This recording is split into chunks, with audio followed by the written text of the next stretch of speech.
welcome back to my channel.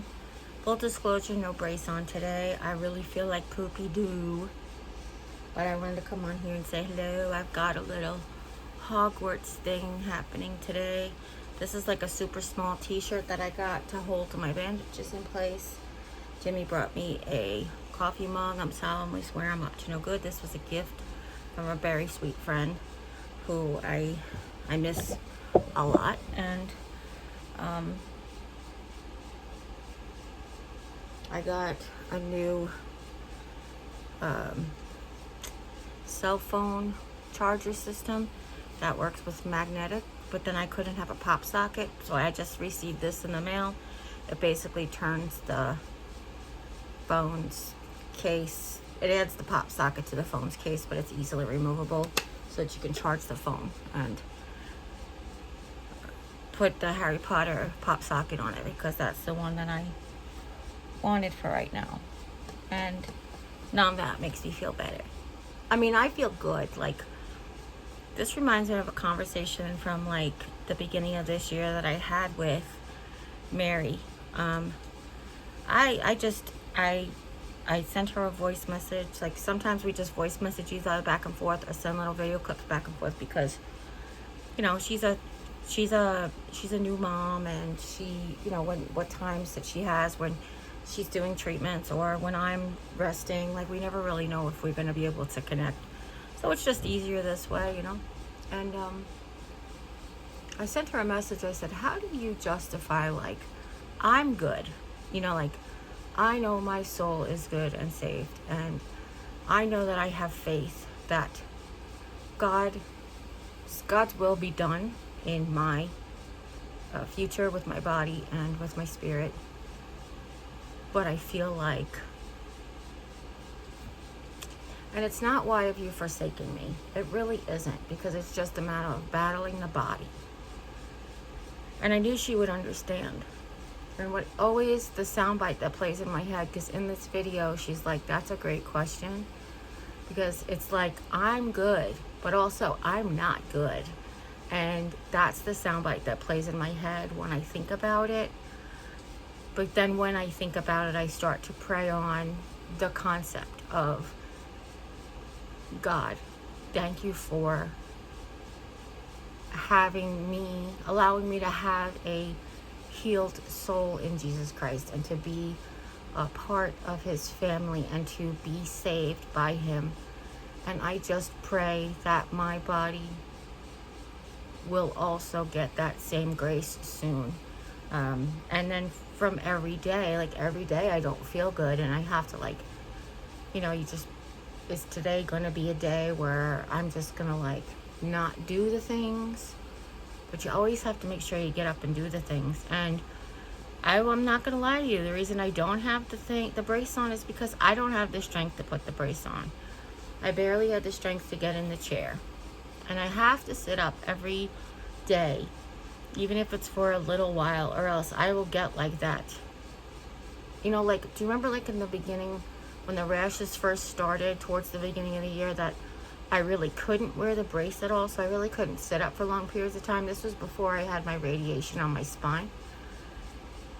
And I just started to get like a spatial disorientation, where I felt like everything was on an angle, and things were going to fall over even though they were level to the ground, because my spatial orientation was like, things aren't level to the ground. It reminded me a lot of when we were little and we used to put on my mom's glasses, and my mom had an astigmatism, right? And her particular astigmatism, when we put on her glasses, it would look like the ground was going like, woo, woo, like that. Excuse me. That was just fun. I'm overproducing salivation today. It's funny, it reminds me of a joke I used to say when I was little. But first of all, good morning, coffee. This is editing Jerry from like 10 minutes later. Not after that clip, but after all the vlog, that I realized I didn't tell you about the joke from when I was little. So people used to ask me, because I was always overweight, did you have a glandular problem? And I used to answer, yes, I have an overactive salivary gland. That was my joke that I literally just forgot to tell you, but I said I was going to tell you. So let's just pick the vlog up where we left off, okay? Sorry about that. So this is evening coffee. It's 4:30. I was hoping it would get me through the rest of the day.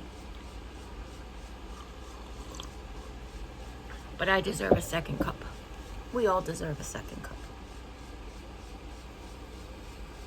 My morning coffee ended up becoming part of my lunch because I put the latte shake in the rest of the coffee so that I could drink some food. My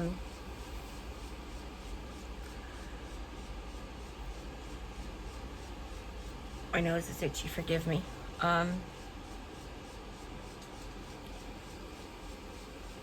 The train of thought has left me at the station. I'm standing on the platform and I'm waving goodbye. What were we talking about?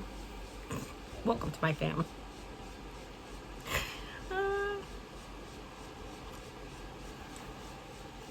Whether it's me talking to my friends or me talking to the YouTubes or me talking to my family, it's what's been happening lately. So I shared this little screenshot with my niece. My niece is very beautiful and she's very talented. I don't know if I've talked about her so much, but she is entering the New Face of Horror contest.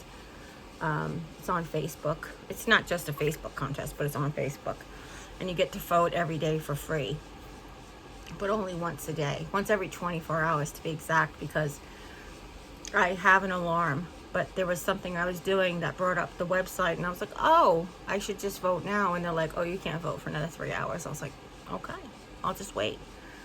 But if I can remember to insert a picture here, I have an alarm. My digital assistant sets a reminder for me at the same time every day to vote, because I don't always remember. So it's been going off the last 4 or so days. She's currently in 3rd place, which is fantastic for her. I'm really excited. The prize is like a walk-on role in a independent horror film, and she does makeup for horror films too. So like I said, she's not only beautiful, but she's also talented. She also reminds me about perseverance, you know, kind of like Mary does. Just, you know, her whole young life has just been riddled with one thing after another, and she just manages to overcome each time. You know, she'll tell you to be the first person to tell you, I'm not gonna lie, it was not without a fight, but she manages to overcome. So if you're watching this, sweetheart, I love you so much. But anyway, so the text message popped up to not only she goes off, but then she sent me a message, because if I'm not in the room, I won't hear this one go off. And I don't want to have it go off all devices, because my mother-in-law doesn't need to hear my reminders on her TV. So I screenshot the reminder and I sent it to her just to like show her, like, this is one of the ways I'm supporting. And she's like, oh, you're so sweet. And I was like, I said, beautiful, talented niece entering contest, voting daily for my beautiful, talented niece's contest, plus cancer brain equals ... And I think that's what I wrote, something to that effect in the text message. So she's like, with everything going on, this is not a priority. I was like, well, it is for me. You know, it reminded me of the doctor. So I don't even know if I shared this with you guys yet, but I reached out to all my medical team. And if I did share it with you, forgive me. There's a point to the story that's got to do with Katie. I reached out to my medical team when I was thinking about going to Texas, when I was first planning a trip to Texas. I reached out to them to say it may be a week, it may be 2 weeks, it may be a month. You know, what did you all think about it? And they were all, I've deferred to the oncologist, but, you know, from this standpoint, from my department standpoint, it's fine. My one doctor was like, as long as you keep up with your Walker protocol, you know, like that type of thing. But the oncologist's office said, with someone with your condition, we always recommend doing whatever feels normal.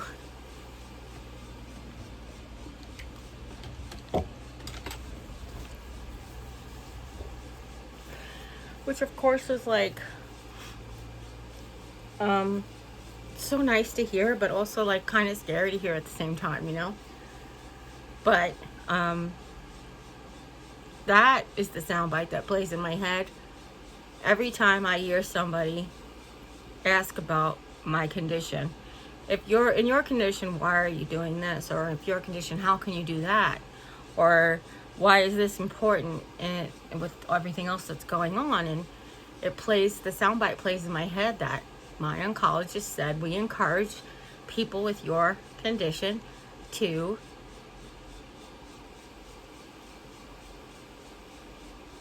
do whatever feels as normal as possible. So that's where we're at. So with Katie, I just wanted to say that after she said, with everything we've got going on, this isn't a priority, but this is what I would do otherwise. This is what I would do to support her normally. And I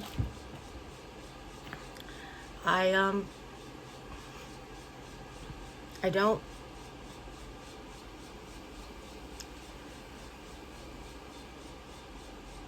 I think what I meant to just say was I want to hold on to every little bit of normal as possible. So if normal is sitting up and having a second cup of coffee with you and talking, then that's what I'm going to continue to do.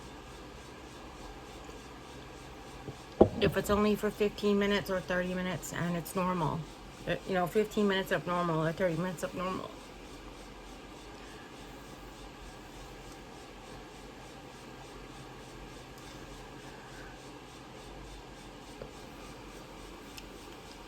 So I can feel like I have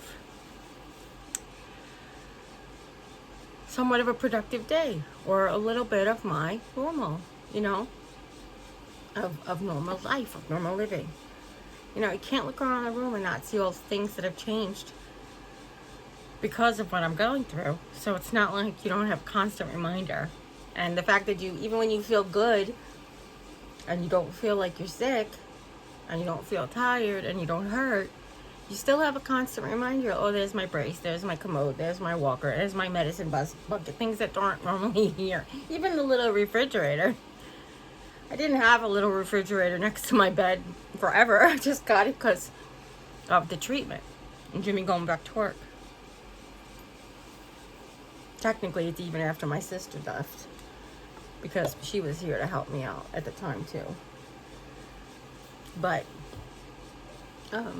sorry, I really didn't plan on this today, so I wanted a little bit of normal today so I could sit here and have a cup of coffee with you.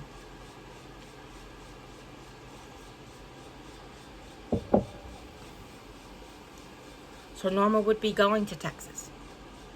What is that going to look like? Oh my gosh, it's going to look so different. It is going to look so different. It is going to look like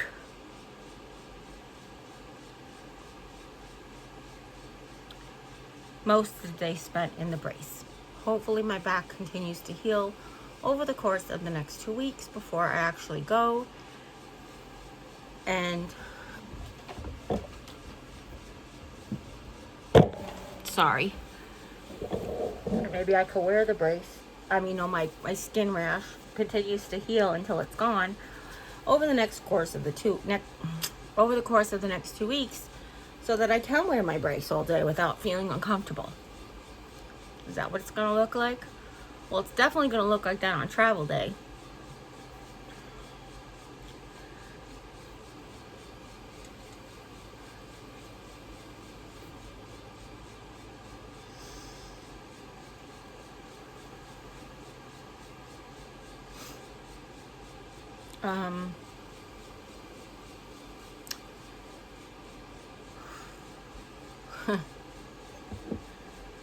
Sorry. What is life without the commode gonna look like?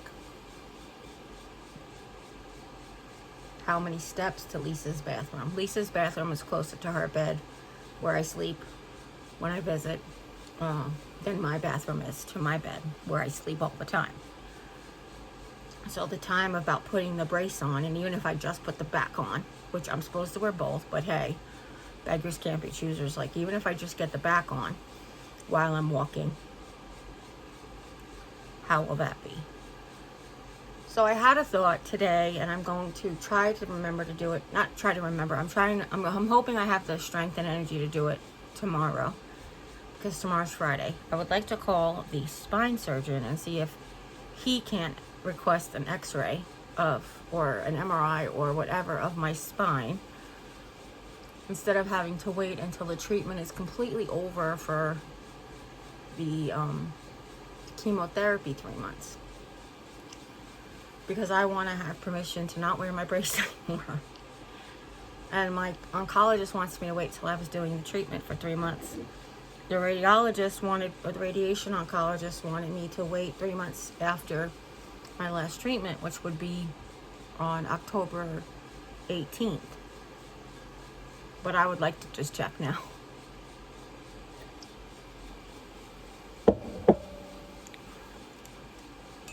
I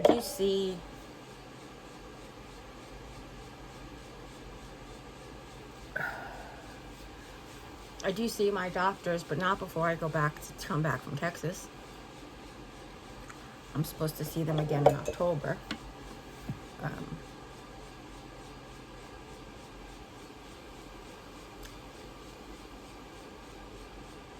I don't know. You know, it's just, look, I think that the whole hurry up and wait thing was the reason I left New York. A lot of the reason I left New York. Mostly because the people had that mentality. Like, I used to say, only in New York would you go like 60 miles an hour between stop signs. Not stop lights, stop signs. Because it's just like, hurry up and get to the next stop. And then you have to wait there. And people were so like impatient while you were waiting for people to cross the crosswalk at Walmart. They just wanted you to go, because people would just keep crossing all day if you don't go. And I'm like, well, first of all, it's against the law. So let's just say that first off, right off the bat. Second of all, relax. You're in a car. The person's walking. What are we taking, another 4 minutes out of your entire day to let the entire staff of Walmart walk across the freaking crosswalk? Relax. You know, just stuff like that just really got me to where I was like, this isn't the same place that I grew up in. It was changing a lot. And that's just one of the very many things, you know? And that's where I'm feeling right now. It's like, hurry up and let's start these treatments and get these treatments going, but then you gotta wait to find out if they're working.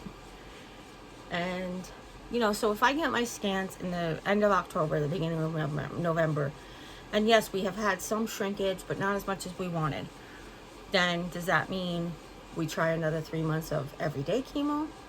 Does that mean we add the immunotherapy back? Does that mean what? Then the other question is, if it does have great improvement, leaps and bounds, does that mean we have to go and do treatment every day? Or was it successful enough to have it every other day? Like, it's just like this, all of this is like, yes, the practice of medicine, but even that is lost on the individual patient, because yes, the doctors are learning as they go, but each person has got a different reaction to whatever treatment, whether it's high blood pressure, you know, a runny nose, or like cancer, diabetes. Like, everybody reacts different to every medicine and every food, and a nutritionist only knows what they know, and it's not 100% for everybody, but that's the matter of trying it and doing it and realizing it doesn't work for you, or it does work for you. I've talked about this a lot. My sister was on her diabetic journey, and she could have all of the white potatoes on the planet and never have corn, and I could have all the corn on the planet and no white potatoes, and we share 50% of the same DNA. And we are that different, you know? So, you know what I'm saying?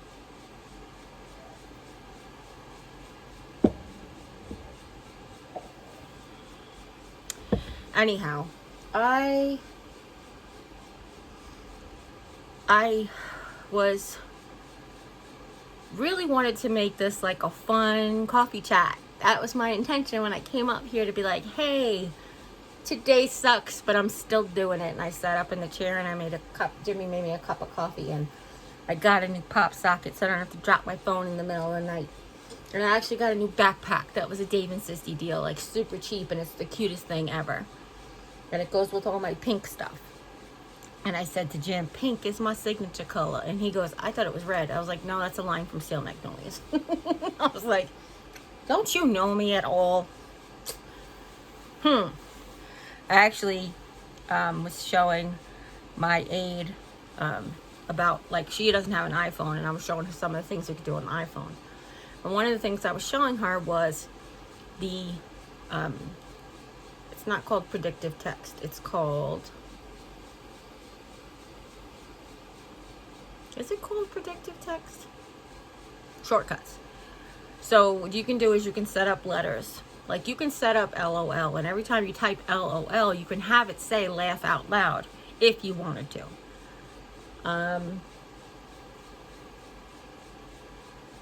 I have the stupidest one where I actually have the letter U and the number 2, and it spells out U2, which is stupid because it's actually faster to type out U2 than it is to go from the keyboard where the letters are to the keyboard where the numbers are. That was the worst one I did. But one that I did was from Steel Magnolias. And there's a line that Dolly Parton says, the quote is, well, she says, honey, don't cry, but that's not what my quote says. It says, she says, oh, honey, don't cry. I have a strict policy that nobody cries in my presence alone, or cries alone in my presence. Now I just realized that the way I have it typed is the actual quote. Like, I was watching the movie because I kept wanting them. I didn't want to mess it up. I wanted to actually have a quote. And then I wrote dash Truvy Jones, parentheses, Dolly Parton's character in Steel Magnolias, I think is what the rest of it says. So the reason I said that is because that's really one of my favorite movies. Steel Magnolias is absolutely one of my favorite movies of all time. Whenever I watch Steel Magnolias, I know that my sister Jane took an acting class in college, and my mom was the only person that got to go see her do her one-woman monologue. And she did the monologue from the play of Steel Magnolias, where the mom was standing at the gravesite. Malin, if you don't know, if you've never seen it. And my mother was like practically in tears, just telling us how wonderful my sister was at it. And it just moves me that, you know, it's basically that memory. Just to have that shared memory, even though we weren't there, just to know that that's, you know, something, you know, how my mom got to see my sister do that, which was just really extraordinary. Wasn't really very far after that she got sick, and not even further after that she passed. But it was just one of those really moments that I always take with me. And whenever I see the Sally Fields monologue in the movie, I'm always thinking like, oh, it reminds me of my sister Jeri-Ann. I bet you she was really good at it, you know. Which then reminds me of one of the times I visited her at college, and I helped her with a Beauty and the Beast art project for her theater class, where we made like a stained glass with the rose on it. And I don't know that it was for Beauty and the Beast, but that's what it reminded me of. I have to ask her if she remembers what that was from, but a lot of memories happening today.